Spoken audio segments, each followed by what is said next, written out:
첫 번째 이슈는요, 뭐니 해도 정경심 교수 구속, 이 얘기부터 좀 해봐야겠습니다.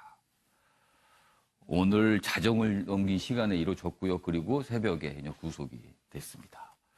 정경심 넘어 조국 향하는 검찰이다. 그러니까 구속 결정의 의미를 이렇게 좀 해석을 하고 있어요. 입시 비리, 증거인멸, 공모가 핵심이다. 내용 좀 보겠습니다. 정경심 구속영장 발부, 미공개 정보로 차명투자 등 법원은 검찰의 주장을 상당 부분 받아들였습니다. 받아들였기 때문에 이제 구속 결정을 한 거죠. 그리고 정 씨 뇌경색 주장했지만 수감 생활 가능하다고 판단한 듯하다, 이렇게 돼 있습니다. 어제 이 구속영장을 발부하면서 그 판사가, 영장 심사를 담당한 판사가 뭐 건강 얘기는 직접적으로 하진 않았습니다만 요거는 받아들이지 않은 것 아니냐. 왜냐하면 정경심 씨 측에서 요 부분에 대해서 강력히 주장을 했다, 뭐 이렇게 좀 알려지고 있거든요. 관련 기사 하나 더 있습니다. 다음 기사는요, 구속 결정에 그럼 결정적인 이유가 어디에 있었을까? 이걸 분석을 한 겁니다. 정경심, 사라진 노트북이 구속 결정타, 조국 전 장관 소환도 임박했다, 이렇게 보이고 있습니다. 증거 위조, 그다음에 은닉교사 혐의 적용, 검찰 수사 논란 털고 조국 정조준했다. 정경심 구속 만료 전 소환 가능성이 있고요. 변호인은 한 가정 파탄 날 지경이다, 이렇게 하면서 이제 호소를 했지만 구속 결정을 막지는 못했습니다. 그리고 여기 보시면요, 이전 서울중앙지법입니다. 이게 이제 검색대 앞인데요. 지금 여기 보시면 잘 안 보이긴 합니다만 여기 서 있습니다. 정경심 교수가 요 검색대 앞쪽으로 좀 다가오는 모습이고, 이 앞에 취재진이요, 말도 못하게 많이 모였습니다. 이렇게 대략 봐도 뭐 한 100명은 넘어가는 것 같습니다. 그래서 이 정도의 얼띤 관심을 먹고 이렇게 걸어 들어와서 검색대를 지나서 올라갔습니다. 어제 상황입니다. 자, 그럼 여기서요, 어제 모습 영상으로 확인해 보겠습니다.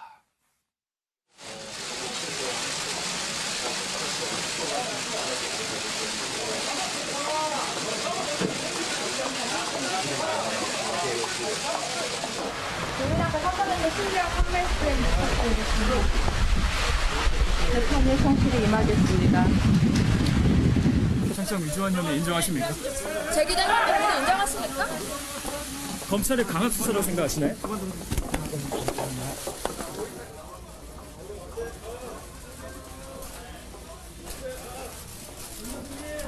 혐의 소명 충분히 하셨습니까? 교수님 건강 상태는 좀 괜찮으신가요? 혐의 전부 부인하셨나요?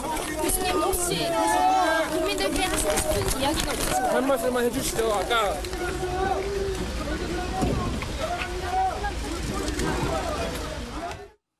네, 어제 영장 실질 심사를 받으러 들어갈 때 모습, 그리고 끝난 뒤 저녁 한 6시 정도에 끝났거든요. 그때 나오는 모습 동시에 보셨는데요.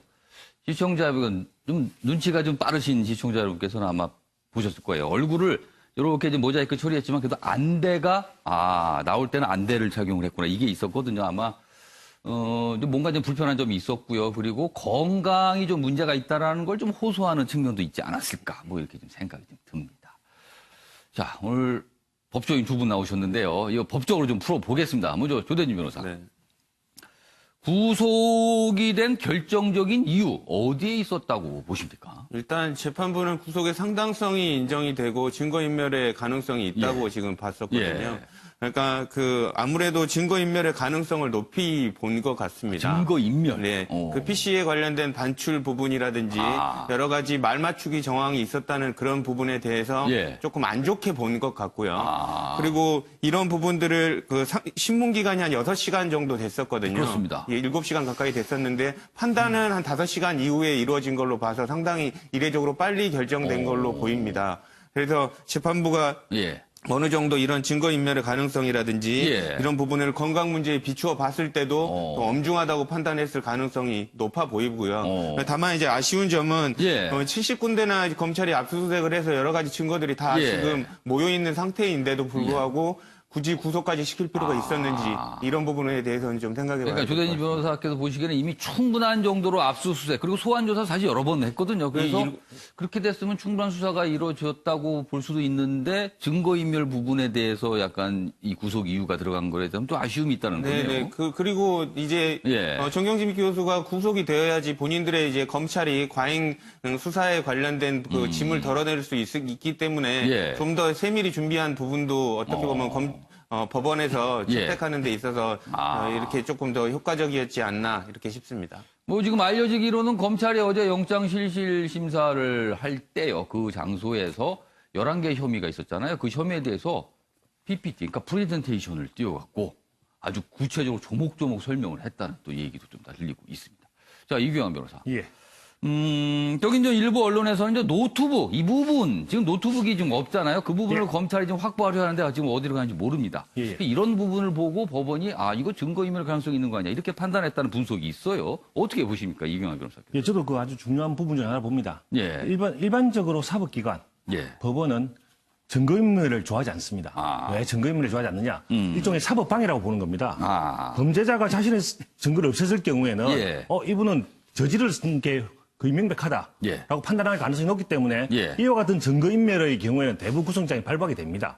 실제로 증거인멸 교사죄로 지금 구속자 정치까지 돼 있기 예. 때문에 그렇다고 본다면 증거인멸이 거의 확실하고 그렇다고 본다면 영장이 발부되는 게 일반적이라고 볼 수 있고요. 예. 또 중요한 것은 범죄 혐의가 상당히 소명이 된다고 하는데 이 부분에 대해서는 그냥 단순히 죄가 많고 죄수가 많고 이런 것이 아니라 예. 상당 부분이 소명됐다는 것은 그동안 이야기 언론에서 얘기하는 뭐 나온 게 있느냐 마치 증거 부분에 대해서 나온 게 아무것도 예. 없다. 라는 이야기들이 사실은 그것이 아니다. 실제로 수사 기록을 보면 예. 많은 부분에서 진술이라든지 증거라든지 이런 것들이 축적이 되어져 가지고 예. 아까 조금 전에 뭐 짧은 시간 내에 결정이 났다고 하는데 그 사실입니다. 그렇다고 본다면 그 짧은 시간 내에 판단한다 하더라도 예. 그 속에 어떤 진술이라든지 증거라든지 판단해 보건대 이런 것들이 상당히 소명이 되어져 가지고 예. 그 변호인 측의 주장, 즉 예. 무죄라고 하는 주장을 반박하기에는 무죄라고 반박하기에는 좀 약했던 거 아닌가.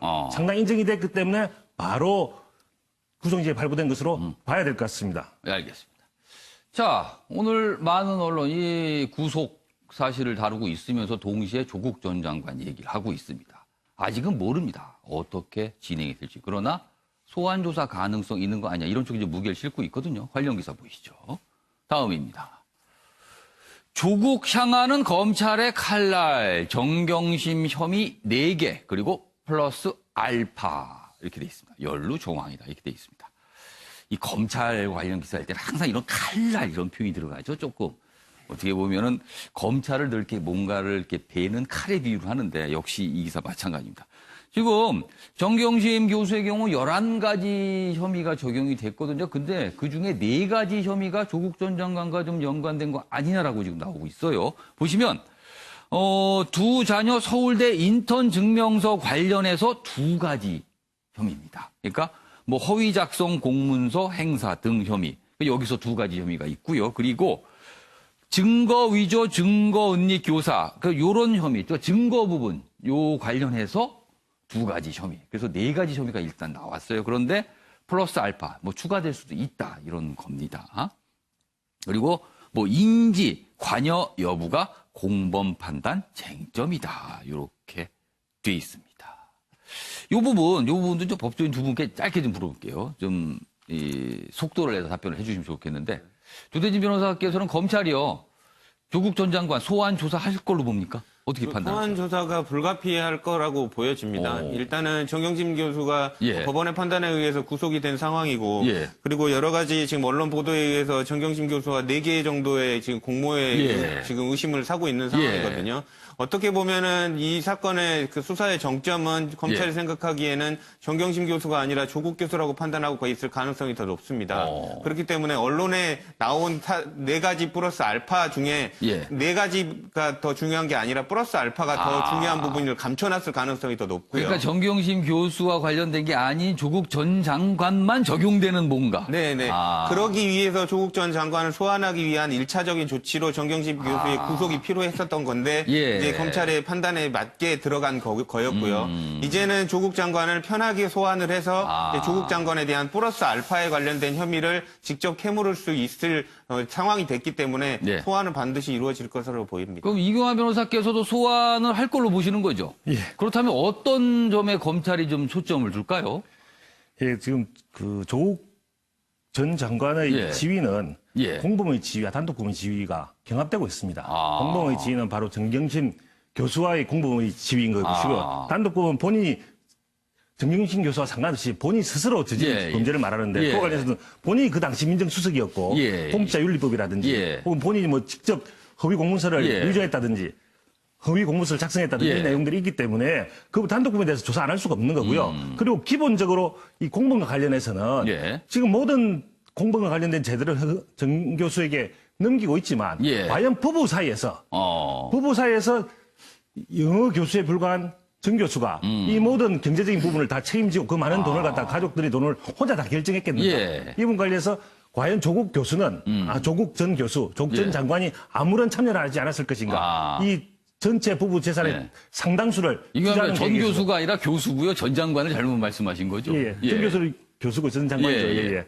근데 어쨌든 그런 부분들에 대한 조사가 반드시 필요하고 예. 이 부분들이 조사 과정에서 계속적으로 수사기관에서 계속 물어봤을 가능성은 없습니다. 예. 계속 물어보아가지고 예. 정 교수의 어떤 답변을 받았기 때문에 그 부분을 예. 확인하기 위해서라도 예. 반드시 소환을 해서 조사를 해야 되는 것이 일반적인 수사 관례이고 그것을 하지 않는 경우는 거의 없다고 보시면 됩니다. 다만 문제는 이 답변 결과에 따라서 예. 조국 교수에 대한 전 장관에 대한 예. 영장 청구가 문제가 될 수 있는데 조금 전에 얘기했다시피 원래 이 수사의 개시는 예. 인사청문회로 촉발된 조국 전 장관이었기 때문에 예. 조국 전 장관이 당연히 그 최종적인 정점에 있는 것이고요. 예. 그렇다고 본다면 그 증거를 파악을 해봐야 되겠지만 증거 속에서 나오는 결과에 따라서 예. 당연히 조국 장관에 대한 구속영장도 청구가 되는 것이 이 수사 인력과 시간을 들인 검찰의 입장에서 보면 당연하다라고 알겠습니다. 보여집니다.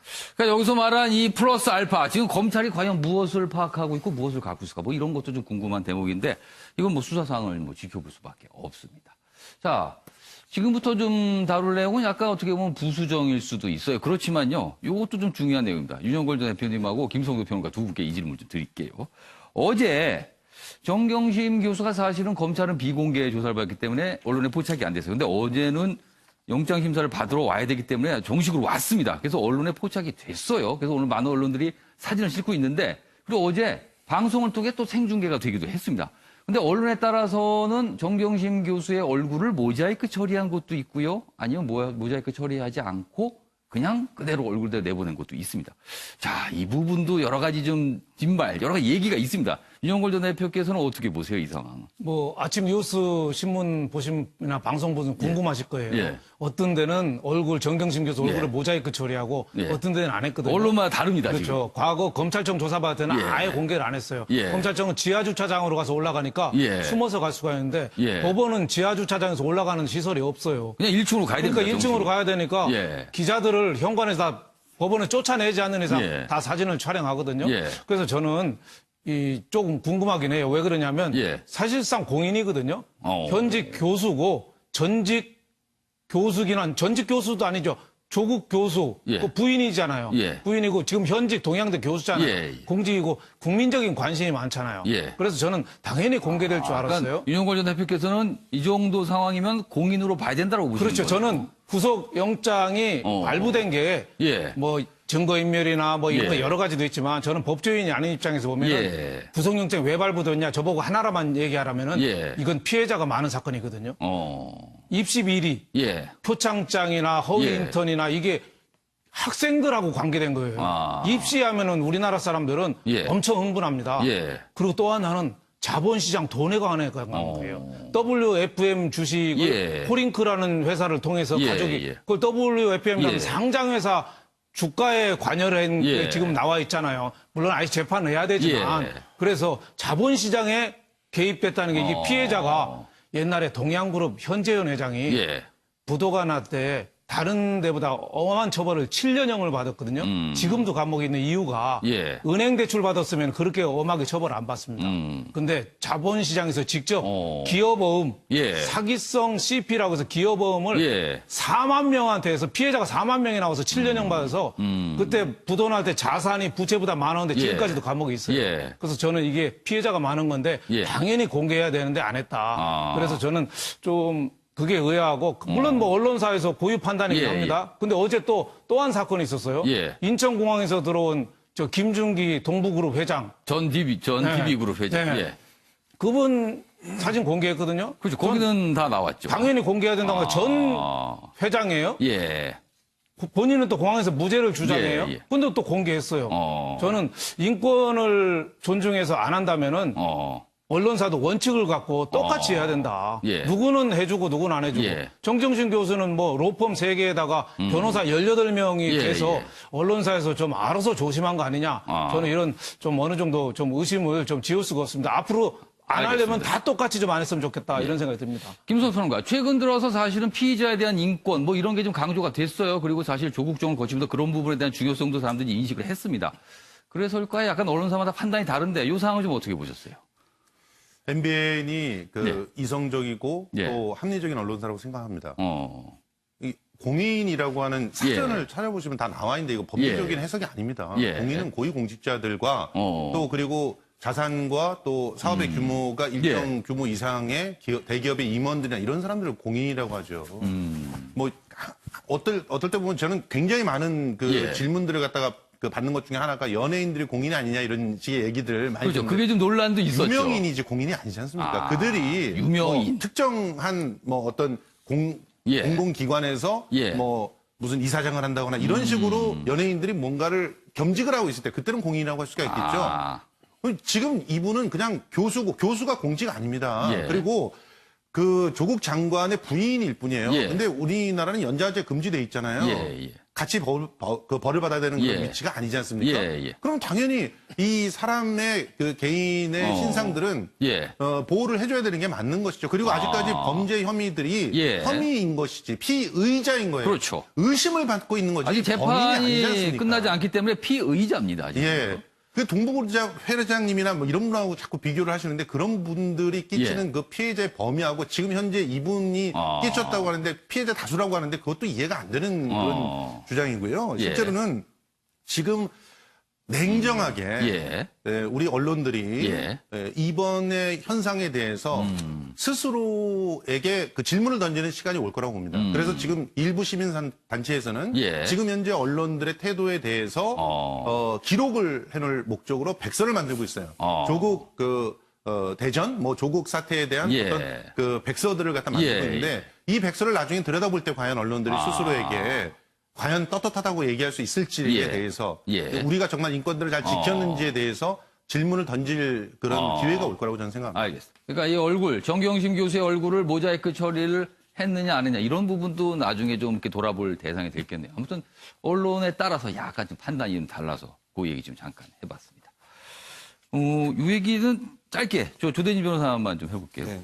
어제 이 영장실질심사를 담당한 판사가 정경심 교수 쪽에서 아마 건강 얘기를 강하게 얘기했을 거예요. 뭐 뇌경색 뭐 이러면서 자료 제출을 했다는 얘기도 있는데 근데 그 부분은 받아들여지는 않은 것 같아요. 그러니까 건강 문제를 변호인이 되게 강하게 얘기를 했었고요. 예. 실질적으로 정경심 교수도 뇌경색이 있고 큰 수술을 받은 적이 있었기 때문에 예. 그리고 현재도 뇌종양과 뇌경색이 예. 있다라는 그 진단서를 첨부를 했거든요. 예. 그럼에도 불구하고 검찰 측은 예. 정경심 교수가 그 충분히 수감 생활을 감내할 수 있다라는 주장을 계속 펼쳤는데 그 증거들을 보고 예. 아무래도 수감 생활을 하는 데 있어서는 지장이 없고 오히려 그 수감 생활을 함으로써 인해서 얻는 이익들이 더 많다라고 판단한 것 법원도 같습니다. 약간 그건 무리는 없을 것 같다는 판단을 한 것 같아요. 만약에 건강의 상태에 관련된 의심, 뭐 걱정이라든지 예. 이런 고민을 많이 했다면 예. 상당히 그 고민하는 법원의 시간이 길어졌을 텐데 그렇지는 않은 것 같아요. 예, 자정 이후로 나온 걸로 봐서 상당히 그 건강 문제에 관련된 부분은 배제를 하고 관련된 그 사실관계 그리고 혐의점에 관련된 부분들만 그 고민한 거 아닌가라는 생각이 그런 듭니다. 거예요. 통상적으로 굉장히 이제 고민이 많은 어떤 사안에 대해서는요, 이 자정을 훌쩍 넘고 새벽까지 가거든요. 그 새벽 거의 아침이 돼서 결정되는데 어제는 자정을 넘기니까 비교적 빨리 된 겁니다. 그러니까 그도 지금까지 많은 언론도 그렇고요. 이 건강 문제가 구속 여부의 핵심 관건이다 그랬는데 사실 보니까 어제는 아니었던 것 같아요. 그래서 증거인멸 부분이 더 관건이 됐다. 뭐 이렇게 좀 분석되고 있습니다. 알겠습니다. 이번에는요, 어떻게 생각하십니까? 순서를 진행해 보겠습니다. 패널 네 분의 한 방이 있는 해설 들어보겠습니다. 주제 보시죠.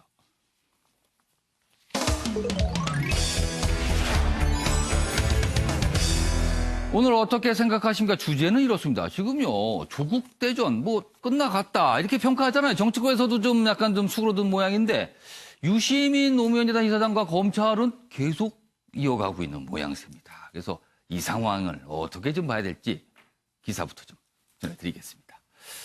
먼저 두 건의 기사가 준비되어 있는데요. 제가 소개를 해드리는 동안 네 분 패널께서는 의견을 적어주시기 바랍니다. 뭐 다양한 의견이 있을 수 있습니다. 이 상황에 대한 평가 아니면 어느 한쪽이 조금 문제가 있는 거 아니야 아니면 전체적인 어떤 총평도 가능합니다. 먼저 첫 번째 기사인데요. 유시민, 윤석열 검찰총장 속고 있다. 이렇게 이제 유튜브 방송에서 주장을 합니다. 그러다 검찰 비상식적 주장이다. 또 이렇게 반박을 합니다.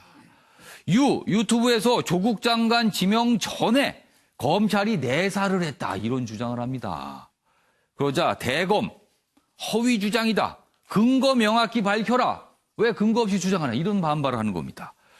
그래서 유시민 이사장은 검찰에 대한 어떻게 보면 이렇게 지적, 압박 계속되고 있고요. 또 검찰도 이례적으로 굉장히 반박을 하고 있어요. 그래서 이 상황 어떻게 봐야 될지 기사 하나가 더 있습니다. 보시죠. 검찰 상식에 반하는 주장 중단해달라. 유시민, 윤석열 총장이 거짓말이다. 이렇게 돼 있습니다.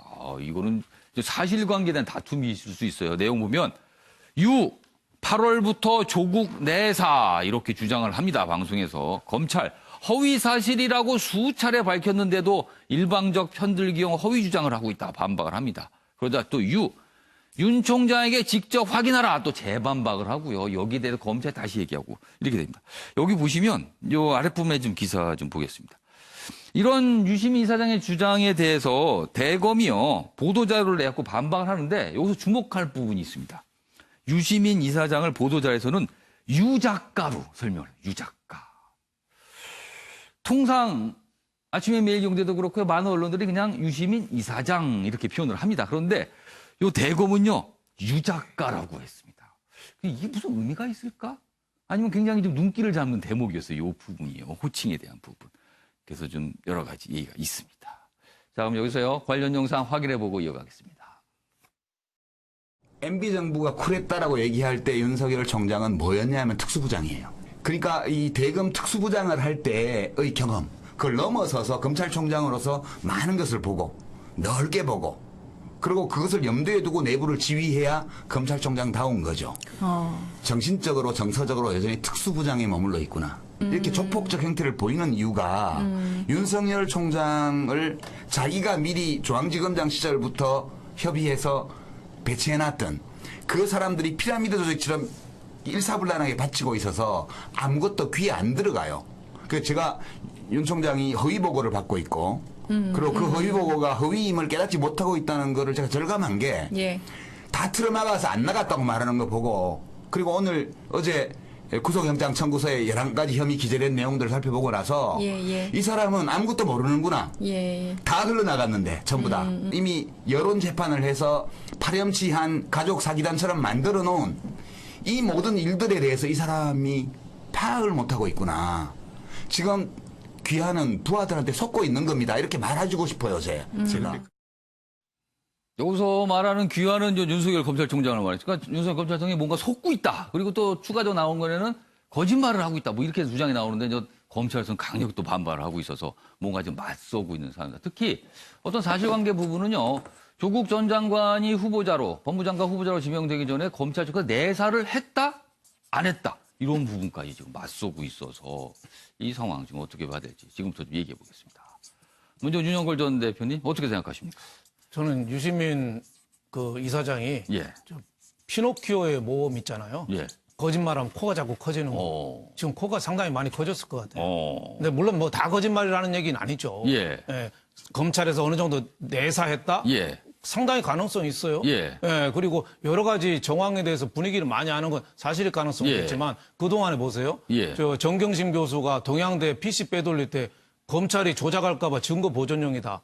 특히 JTBC에서 그 재산관리 인터뷰 요청을 JTBC에서 뭐 거부했다. 거부했다. 예. 그건 사과도 했죠. 예. KBS에서는 보도를 안 했다고 또 했죠. 여러 가지가 좀 정확하지 않은 게 많아요. 예. 그러다 보니까 너무 진짜하고 거짓말하고 막 뒤섞이다 보니까 예. 오히려 저 불신을 더 좀 자아내는 거 아니냐. 그래서 저는 하늘 보고 총 쏘면 월남전 영화 보면은 예. 미군이 대포를 포병이 막 쏘는데 예. 아군한테 떨어져서 아군도 많이 죽거든요. 예. 적군도 베트콩도 많이 죽지만 미군들도 오히려 자기네 대포에 많이 죽어요. 예. 저는 유시민 이사장이 예. 저렇게 너무 많이 나가다 보니까 아군도 피해가 있지 않느냐. 지금 중도층, 부동층이 지금 왔다 갔다 하는데 예. 지금 그 조국 수사 관련은 저는 예. 좌파와 우파의 싸움이 아니라 예. 지금 집권층과 예. 문재인 대통령은 지지했지만 예. 조국은 아니다. 이런 사람들과의 저는 대결이라고 봐요. 그래서 지금 부동층이 갤럽 조사하면 문재인 정부 초기에 50% 지금 56%까지 나온 조사 결과도 있거든요. 그래서 저는 자칫하면은 아군한테 총질할 가능성이 있고 유시민 이사장의 신뢰도가 자꾸 떨어지는 거 아니냐. 이래서 저는 오히려 좀 손해볼 가능성도 있다. 이렇게 좀 걱정이 좀 됩니다. 여기서 말하는 아군이란 여권을 말씀하시는 것 같은데요. 그렇죠. 네. 알겠습니다. 자, 이번엔 김성수 평론가. 검찰은 뭐라고 쓰신 겁니까? 설명 좀 해주세요. 그러니까 뭐 지금 현재 검찰의 모습을 보면 예. 자기네들이 무오하다. 그러니까 하나도 잘못된 게 없다라고 하는 걸 맹신하고 있는 하나의 집단 같아요. 무오류. 예, 그래서 실제로 몇몇 그 패친들이 예. 검찰은 옛날 옛날 우리들이 흔히 예. 얘기하던 공산당 같다. 뭐 이런 공산당? 얘기들까지 나오고 있거든요. 그러니까 뭐 위에서 한 사람이 딱 명령을 내리거나 예. 결정을 하면 그게 다 맞는 거예요. 그래서 그 이외의 것들은 전부 인정하지 않고 남들이 뭐라 그러면 그것을 전부 공격하고 자기네들한테 오는 비판은 전부 방어하고. 그러니까 외부에서 온 어떤 비판에 대해서 인정하지 않는다 이런 말씀이신 것 그렇습니다. 같네요. 그렇지만 지금 최소한 유시민 예. 이사장 같은 경우는 자기가 잘못 말했거나 혹은 말했는데 오해가 됐거나 혹은 실수한 부분에 대해서는 다 사과하잖아요. 예. 검찰은 사과를 한 적이 있나요? 지금 다른 거 다 떠나가지고 검찰이 예. 하는 거짓말들이 너무 많은데 예. 그중에서 우리는 공적이나 사적으로나 수사 예. 기밀은 전혀 흘린 적 없다. 예. 그러면 수많은 기자들은 전부 소설을 쓴 겁니까? 그 많은 기자들이 기사를 썼잖아요. 예. 그리고 검찰 관계자에 따르면 다 인용했잖아요. 예. 코테이션 다 땄잖아요. 예. 그거 함부로 땄다가는 큰일 나지 않습니까? 아까 그런 부분에 대한 왜 설명이 없느냐 이런 거네요 지금. 최소한 인정할 건 인정하고 사과할 건 사과해야죠. 예. 그리고 그 엄청난 언론 플레이의 결과로 지금 사실상 겨우 이제 뭐 엄청난 혐의다라고 예. 이렇게 보시는 분들도 있지만 예. 실제로 많은 법조인들이 예. 지금 거의 90% 가까이 예. 그 구속영장 발부될 확률이 없다라고 하는 분석을 하신 분들도 있었어요. 예. 그 사람들도 다 법조인들이잖아요. 예. 그러니까 시민에게 권력을 위임받은 검찰들이 지금 언론과 함께 뭔가 시민들을 협박하고 있는 것처럼 보이는 이 상황. 이 상황을 빨리 그치지 않으면 안 된다. 그렇지 않으면 검찰은 뿌리부터 흔들릴 것이다라고 생각이 듭니다. 알겠습니다. 자, 이 사안에 대해서는요. 이제 검찰을 바라보는 시각, 유시민 이사장을 그리고 검찰은 유작가라고 표현했습니다. 유작가를 바라보는 시각. 약간 다를 수가 있고요. 거기에 대한 그렇다면 판단에 따라 평가도 다를 수가 있습니다. 다음 기사 하나 추가로 좀 소개해 드릴 텐데요. 요거는 아까 잠깐 나온 여권에 관한 분석이 된 기사네요. 여기 보시면 지지층 뭉쳐도 중도층 이탈, 여당 저격수 유시민 딜레마다.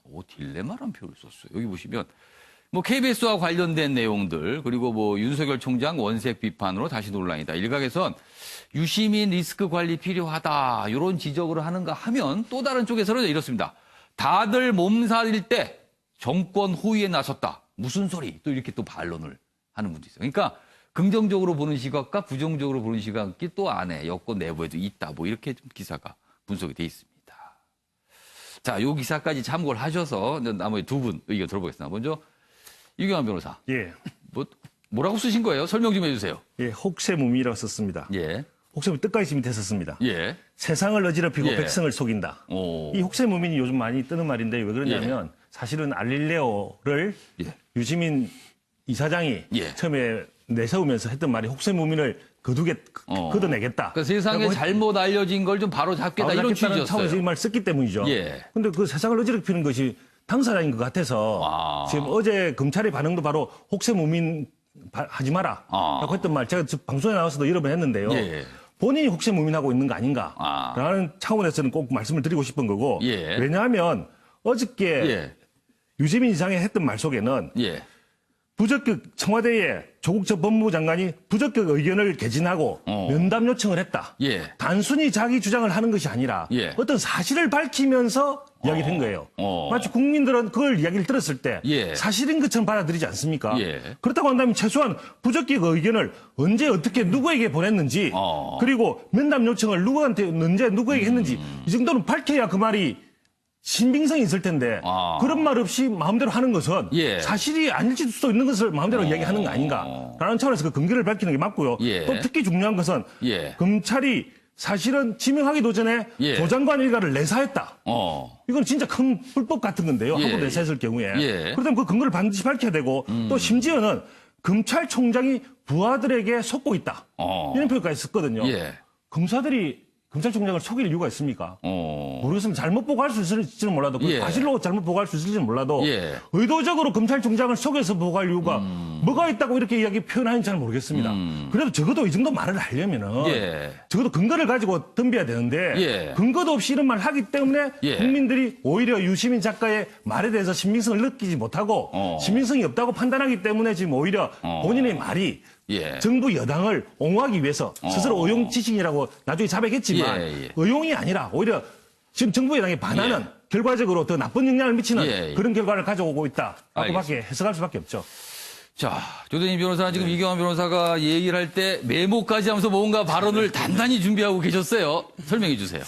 일단은 검찰이 이게 그 유 작가라고 표현한 사람에게 이렇게 이례적으로 이렇게 입장을 자꾸 내는 것 자체가 오히려 도둑이 재발제를 저리는 거 아닌가. 사실은 검찰의 저런 입장 표명에 대해서 이례적이라는 또 판단이 있습니다. 그렇죠. 저는 유시민 유시민 이사장이 틀린 말을 하고 있다고 생각을 하질 않고요. 그리고 조심스럽지만 되새겨 봐야 될 부분들 그리고 사실관계들도 꽤 있다고 생각이 됩니다. 그리고 유시민 이사장이 여러 가지 취재를 통해서 여러 가지 사실관계들을 확인한 부분도 있기 때문에 전혀 사실이 아니라고 예단할 수는 없는 부분이고요. 아까 말씀드린 대로 검찰이 파악한 대로 유시민 이사장은 일개의 농객일 뿐입니다. 충분히 문제 삼을 수가 있고 또 검찰이라는 권력기관은 이런 비판이라든지 비난의 그 대상이 될 준비를 하고 있어야 되거든요.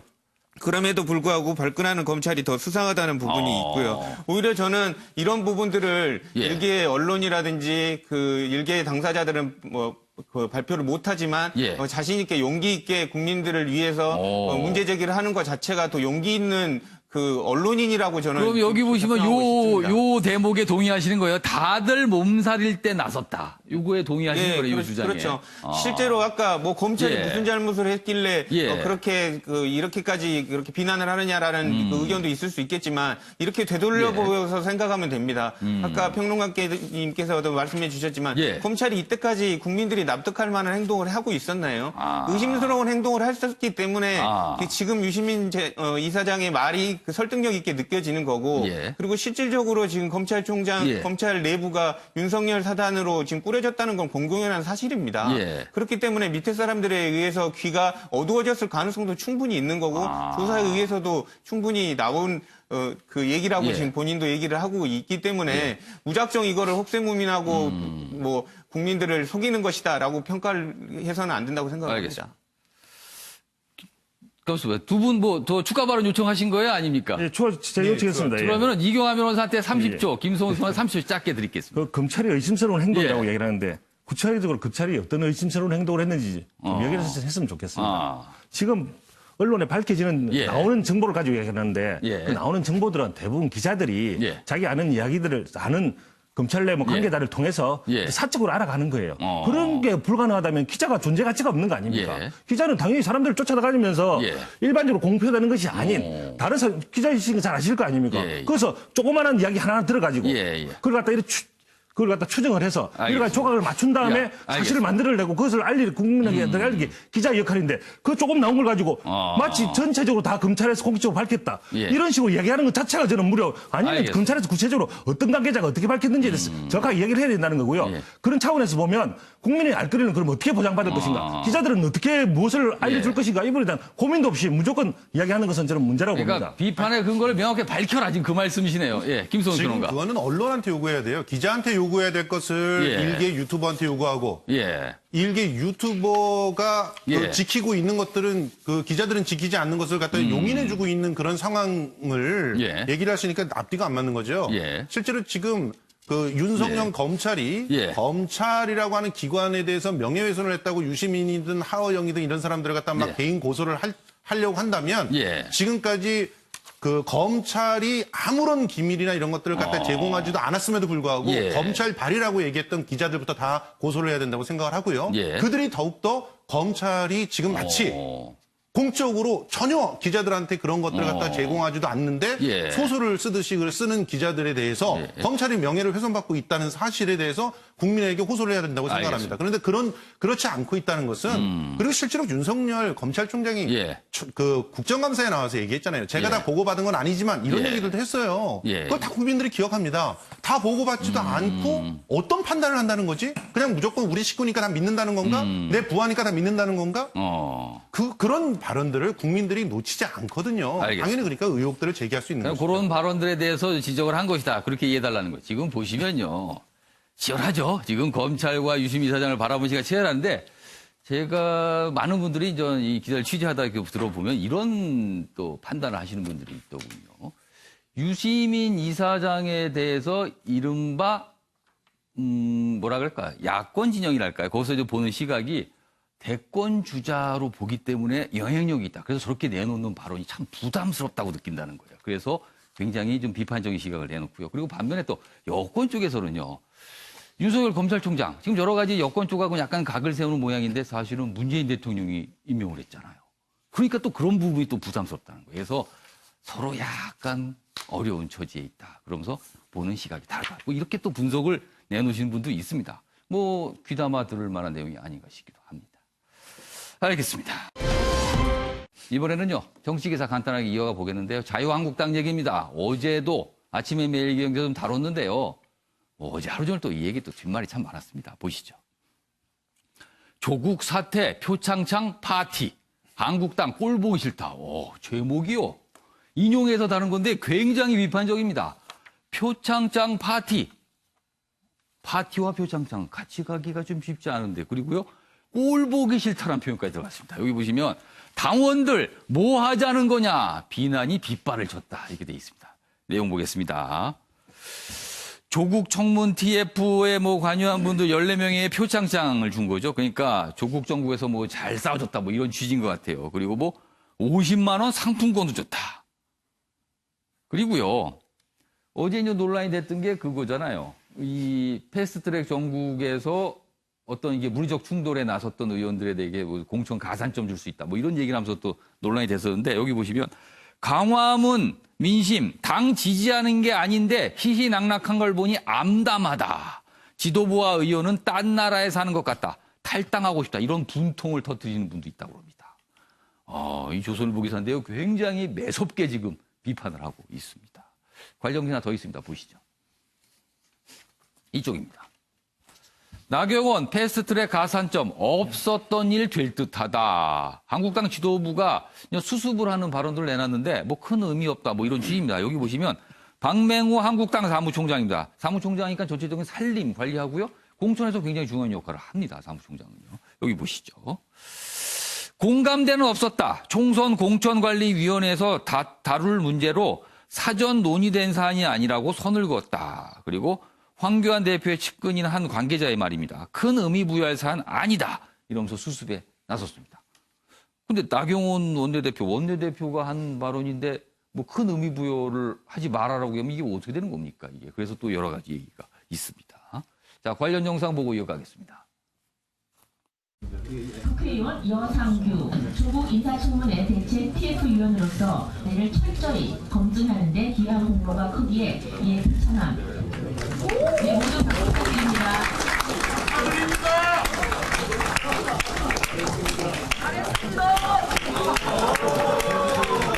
부청장 국회의원 김도읍 이하 내용을 같습니다. 네, 파이팅 외치셔도 됩니다.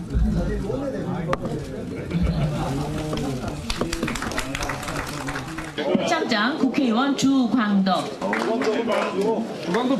열렬한 박수 부탁드립니다. 국회의원 곽상도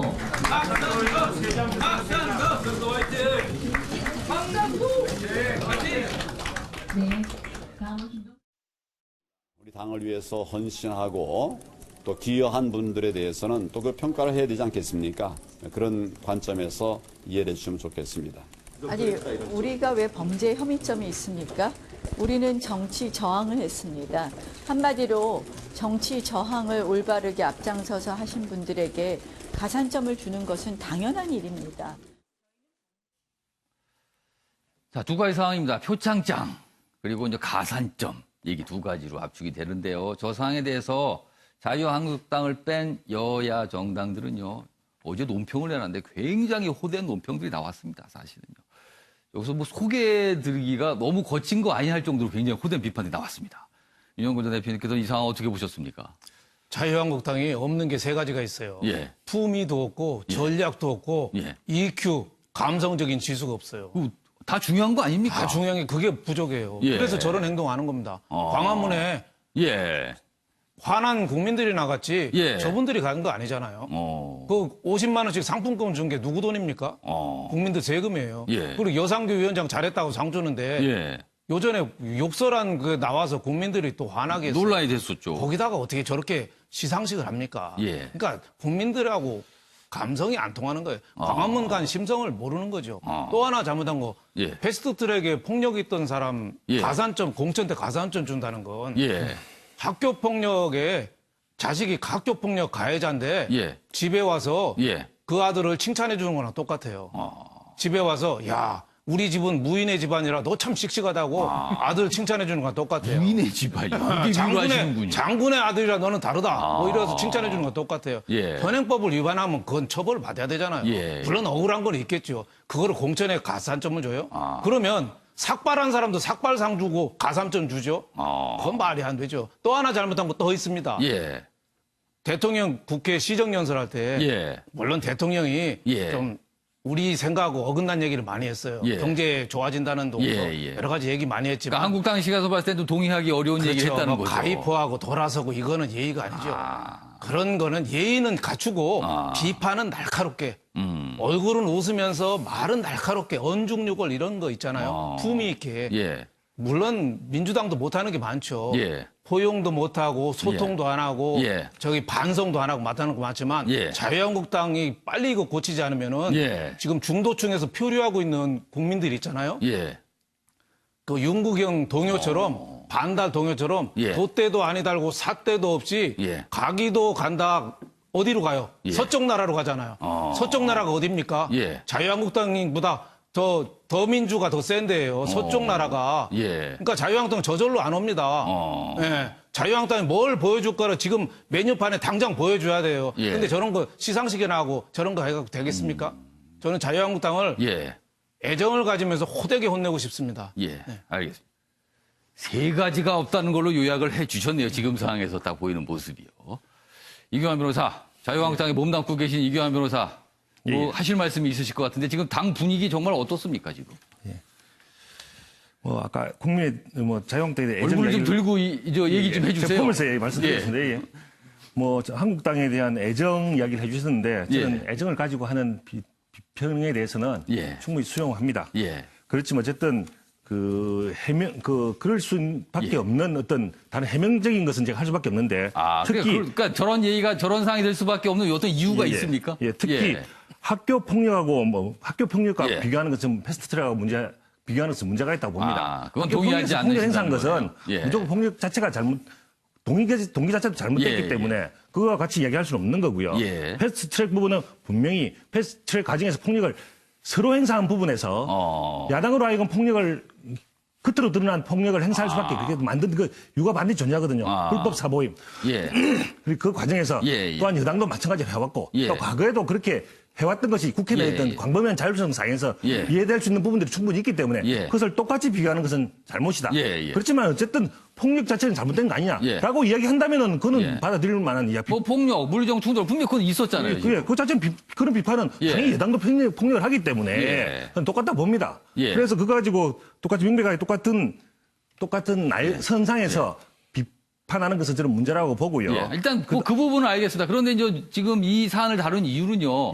그런 물리적 충돌에 관여했던 의원들에게 공천에 가산점 줄 수 있다. 이 얘기가 나와서 그런 거거든요. 공천의 부분 관련해서는 공천에 평가하는 수치에 있어서 수치가 그 기준에 있어서 당에 대한 헌신, 당에 대한 기여를 평가할 수밖에 없는 거 아니겠습니까? 이 사람의 의도는 당을 위해서 노력을 했음에도 불구하고 어떤 결과적으로 다른 국민이 보기에는 다른 여지가 있을 수 있지만 적어도 당을 위해서 노력을 했다라고 판단을 하게 된다면 그것이 꼭 가산점은 아니라 하더라도 어떤 당에 대한 기여도를 어느 정당이든 간에 당에 대한 기여도를 감안하지 않는 정당은 없습니다.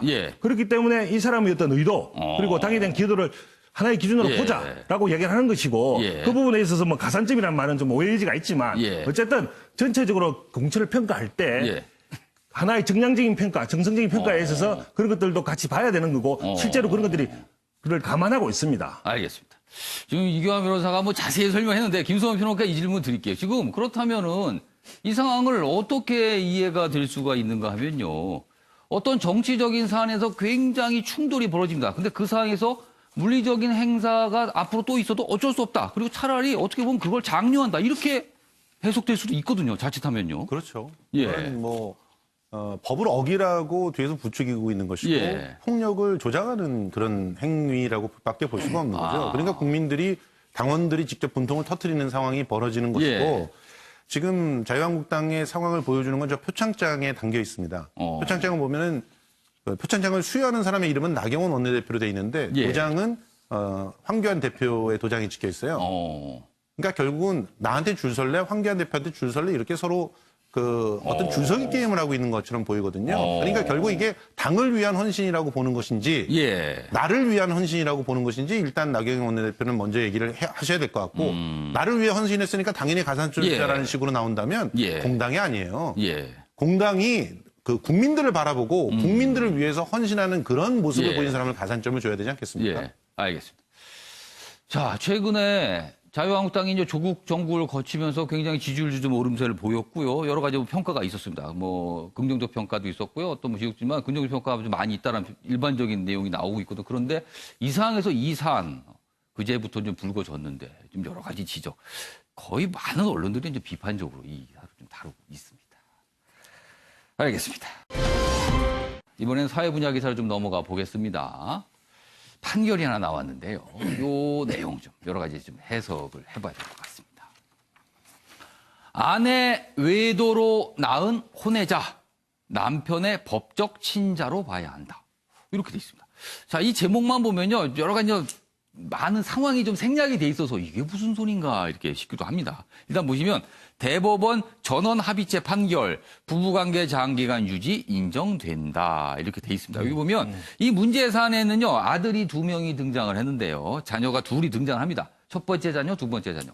첫 번째 자녀는요 인공수정을 통해서, 그러니까 다른 사람 타인의 어떤 정자를 받아서 아이를 낳은 거거든요. 그리고 남편이 동의를 했고요. 그런데 두 번째 자녀는요 혼외 자녀입니다. 그러니까 남편과도 관계가 없고 이제 혼외 자녀로 중간에 태어난 거예요. 근데 이제 두 자녀에 대해서 이제 이렇게 태어났는데 이혼 소송이 벌어지면서 남편 쪽에서 이거 친자 아니라는 걸 확인해 달라 이렇게 소송이 들어간 거죠. 이제 그 내용에 대한 판결입니다. 관련 기사 더 있습니다. 보시죠. 여기 지금 설명이 되어 있습니다. 남편 동의했다면 남의 정자로 인공수정한 자녀도 친자다. 일단 요거는 첫 번째 자녀에 대한 얘기입니다. 대법원 남편 친생 부인 소송 각하했다. 요 제목의 부분 첫 번째 자녀에 대한 설명. 그리고 두 번째 자녀에 대한 설명은 이렇습니다. 아내가 혼외 관계로 낳은 자식도 상당 기간 이의 제기 안 했기 때문에 친자로 봐야 된다. 이렇게 판결이 나왔습니다. 좀 어렵죠. 그래서 유대인 변호사. 네. 일단 이 판결 내용 그리고 취지 좀 설명해 주세요. 일단은 혼인 중에 태어난 그 자녀 같은 경우에는 친생자 추정의 법칙이 적용이 됩니다. 예. 다시 말하면 부부간의 그 혼인 중에 동거하는 기간에 임신이 되었다면 그 자식은 당연히 내 자식이라고 봐야 된다는 원칙인데요. 예. 이 원칙에 대한 예외가 있습니다. 그러니까 예. 동거하지 않는 기간, 별거 기간이라는 명백한 사유가 있는 경우에는 떨어져 산 기간이 좀 오래되거나 그럴 때는 인정 안 해준다는 거예요. 친생자 예외를 두는데 그러면 이 지금 방금 봤던 그 남의 정자로 인공 수정한 자녀와 그다음에 외도로 낳은 혼외자의 경우 이 두 가지 경우를 친생자 추정이 될 것으로 보일 것이냐에 관련된 판단이었는데 어쨌든 인공 수정도 그 동거하는 기간 동안에 인공 수정이 이루어졌었고 혼외자에 관련돼서도 어쨌든 오래 직접 길렀기 때문에 친생자로 볼 수 있다라는 그런 판결의 주가 된 내용입니다. 그런데 이제 많은 분들이 약간 거기에 이게 뭐지라는 거를 그러니까 자녀가 둘이잖아요. 근데 첫 번째 자녀는 그래요. 이게 뭐 인공수정이니까 근데 그 동의를 했단 말이에요. 남편이 동의했으니까 그건 그럴 수 있다. 그런데 혼외 관계로 자녀가 태어났는데 그 부분까지 이번에 친자로 인정된다. 이 부분은 일단 조대진 변호사부터 설명해 주시죠. 일단 혼외 관계로 태어났으면 혼외자라는 걸 인지를 했으면 2년 안에 그 시점부터 2년 안에 친생 부인의 그 소송을 제기를 할 수 있습니다. 법률에 그렇게 돼 있습니까? 네네. 근데 2년이 지나 버리면 그 혼외자도 자기 아버지나 자기 가족이라고 생각하고 살아가게 된다는 2년이 지났기 때문에 사실상 이제 인정한 거다. 네. 그러니까 그렇기 때문에 그런 기간을 넘어서 버린 상태에서의 가정의 유지가 더 중요한 것이지 이 사람의 진짜 유전자의 그 성향을 판단을 해서 유전자별로 가족의 구성원을 깨는 것 자체는 그 민법의 그 원래의 목적이 아니다라는 취지의 판결입니다. 이규환 변호사. 일반적으로 그 친생자라는 말 속에 상식적으로 친생이라는 말은 유전자적으로 자식을 말하는 거 아니냐. 이 상식이 일반인들이 있는 거예요. 근데 법은 그렇지 않다는 뜻입니다. 원래 친자라고 한 친생자라는 것은 생물학적 의미의 자식은 아니다. 라는 것이 법의 취지라는 겁니다. 그 이유는 뭐냐면 이 법이 생긴 게 과거에 60년대, 70년대 이때 법이 최초 이 조항이 생겼는데 그때는 DNA라는 게 있을 수가 없었어요. 그런데 혼인관계 중에 아기가 태어났는데 저희가 부모분들이 다 자기 자식이 아니다라고 부인을 하게 되면 자식을 밝혀야 되는데 그때 DNA라는 게 명백하지 않았기 때문에 뭐로 판단하겠습니까? 그 당시에 혼인 중에 낳았느냐 안 낳았느냐 그러고 판단할 수밖에 없었고 그런데 만약에 예를 들어서 그 혼인 기간 중이라 하더라도 동거하지 않았다. 동거하지 않은 예를 들어서 뭐 유학을 갔다든지 남편이 이럴 경우에는 친생 추인을 부인하는 그런 판례가 형성이 됐던 거예요. 근데 그 이후에 DNA 발전에 의해서 과학기술의 발전이 있었던 거죠. 과학기술 발전이 계속 있었던 거죠. 근데 그 당시에 혼인 중이었음에도 불구하고 둘이 동거 기간 중이었음에도 불구하고 생물학적 친생자가 아닌 것들이 밝혀지기 시작하면서 이 조항을 어떻게 해석할 것인가가 문제가 발생이 되게 나온 겁니다. 그렇지만 현재의 판례는 과거의 기준에 맞게 동거 중만 아니라면 동거중만 아니면 친생자가 그대로 유지해야 된다라는 이유 자체는 법적 안전성 때문에 왜냐하면 그 당시에 태어난 아기들을 이렇게 다양한 경로로 다 아니라고 부인하게 되면 법적 안전성이 깨지고 그 당시에 가정의 유지 어쨌든 간에 몇 년 그 생물학적 의미에서 자식은 아니지만 계속적으로 혼인관계를 유지해가지고 자식랑 친자관계를 유지해왔던 그 가족관계를 유지해야 된다라는 차원에서 이 대법원 판결이 나오게 된 겁니다. 그러니까 기존에 이게 판례가 유지했다는 게 그런 취지군요. 그러니까 혈육이란 부분보다도 가족 유지란 부분에 무게를 둬서 이번에 판결이 났는데 기존 판례를 바꾸지 않고 그대로 유지했다 이런 의미가 좀 있습니다. 굉장히 주목을 끄는 판결이었어요. 자, 다음 기사 넘어가겠습니다. 담배 얘기입니다. 정부 액상형 전자담배 사용 중단 강력 공고를 했습니다. 국내외에서 폐 손상 그리고 사망이 잇따르자 청소년은 즉시 중단을 경고했습니다. 그리고 유해성 발견될 땐 판매 금지할 것이다. 일단 여러 가지 문제가 있지 않겠느냐 이런 인식을 깔고 있습니다. 다음 기사 하나 더 보시죠. 여기 보시면요. 이게 요 기사가 아니라 담배 기사가 하나 더 있습니다. 여기 있습니다. 가습기 살균제 비급 반복될라 정부 서둘러 초강력 규제 고삐다. 그러니까 정부가 과거에 어떤 다른 이렇게 문제된 사안이 있는데 이런 걸 좀 염두에 두는 거 아니냐는 거죠. 계속 굉장히 강력하게 지금 나오고 있다. 청소년 사용률 급속도로 증가 속 미국에 이어 국내도 의심 환자가 발생했다.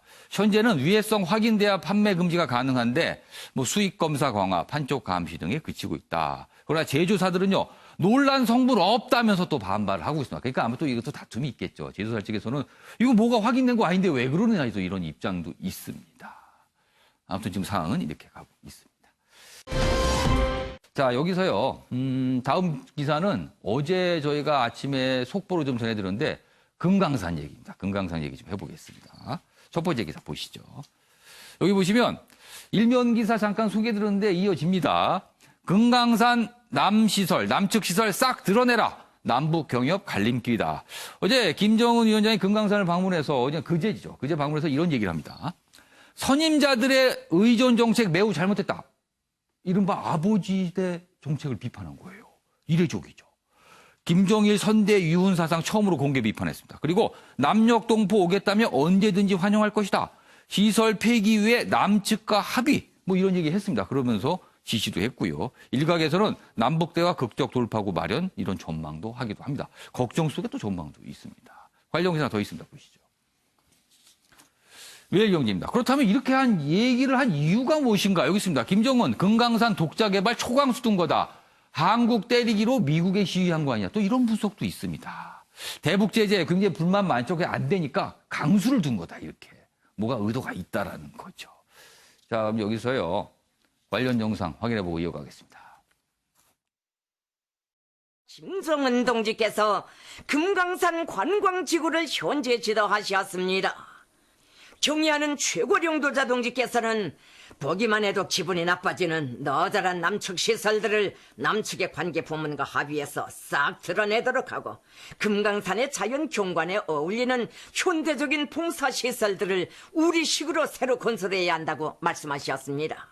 세계적인 관광지로 훌륭히 꾸려진 금강산에 남녘 동포들이 오겠다면 언제든지 환영할 것이지만 우리의 명산인 금강산에 대한 관광 사업을 남측을 내세워하는 일은 바람직하지 않다는 데 대해 우리 사람들이 공통된 인식을 가지는 것이 중요하다고 말씀하셨습니다.